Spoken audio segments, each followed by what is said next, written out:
राष्ट्रीय स्वयंसेवक संघाच्या पश्चिम महाराष्ट्र प्रांताच्या संघ शिक्षा वर्गाचा समारोप मोठ्या उत्साहात करण्यात आला।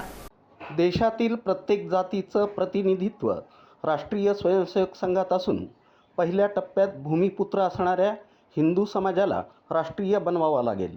त्यानंतर मुस्लिम आणि ख्रिश्चनांनाही आम्हाला राष्ट्रीय बनवायचं आहे, असं प्रतिपादन सामाजिक समरसता गतिविधीचे अखिल भारतीय मंडल सदस्य रमेश पांडव यांनी केलं। हरिभाई देवकरण प्रशालेत आयोजित राष्ट्रीय स्वयंसेवक संघाच्या पश्चिम महाराष्ट्र प्रांताच्या संघ शिक्षा वर्गाच्या समारोप सोहळ्याप्रसंगी रमेश पांडव बोलत होते।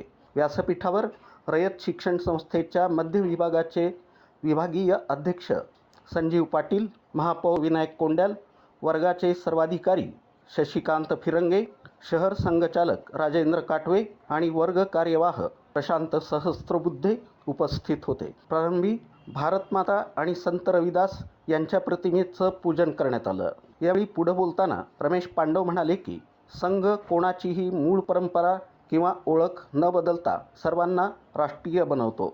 संघात जैन, बौद्ध, कबीरपंथी, महानुभाव, वैदिक सगळे येतात आणि देशहिताचा विचार करतात। संघाच्या शाखेत भगवा झेंडा, शिवरायांचा फोटो असतो। तिथं गाणी, खेळ, भाषणं होतात। शाखेत देशभक्त कार्यकर्ता निर्माणाचं कार्य होतं। बेसावध अवस्थेतील हिंदू समाजाचे लचके तोडले जात आहेत, म्हणून समाजातील प्रत्येक स्त्री पुरुषानं शस्त्रांचं प्रशिक्षण घेणं गरजेचं आहे। हिंदू समाजानं आता स्वतःचं बलस्थान जागृत करून संघटित झालं पाहिजे, असं मत रमेश पांडव यांनी व्यक्त केलं।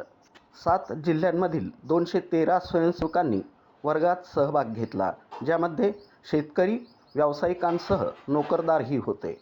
समारोप कार्यक्रमात दंड, नियुद्ध, समता, योगासन, घोष यांचं शिस्तबद्ध सादरीकरण स्वयंसेवकांनी केलं। 15 ते 30 मे या काळात हा वर्ग आयोजित करण्यात आला होता। सोलापूर जिल्हा सहकार्यवाह संजीव सिद्धुल यांनी आभार मानले।